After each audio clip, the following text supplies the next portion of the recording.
and the physiological discussion concerning the Son of God in the Timseus of Plato, where he says, "He placed him crosswise in the universe. He borrowed in like manner from Moses. For in the writings of Moses, it is related how at that time, when the Israelites went out of Egypt and were in the wilderness, they fell in with poisonous beasts, both vipers and asps, and every kind of serpent, which slew the people. And that Moses, by the inspiration and influence of God, took brass and made it into the figure of a cross, and set it in the holy tabernacle, and said to the people, If ye look to this figure, and believe, ye shall be saved thereby. And when this was done, it is recorded that the serpents died, and it is handed down that the people thus escaped death.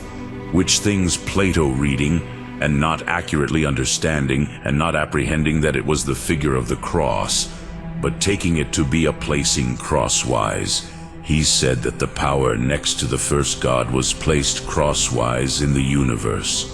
And as to his speaking of a third, he did this because he read, as we said above, that which was spoken by Moses, that the Spirit of God moved over the waters.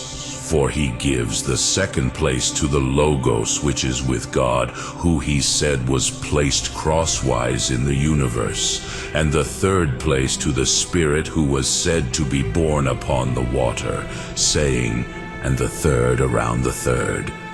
And hear how the spirit of prophecy signified through Moses that there should be a conflagration.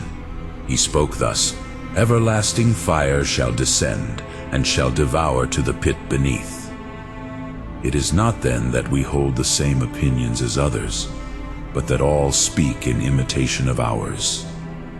Among us these things can be heard and learned from persons who do not even know the forms of the letters, who are uneducated and barbarous in speech, though wise and believing in mind, some indeed even maimed and deprived of eyesight, so that you may understand that these things are not the effect of human wisdom, but are uttered by the power of God.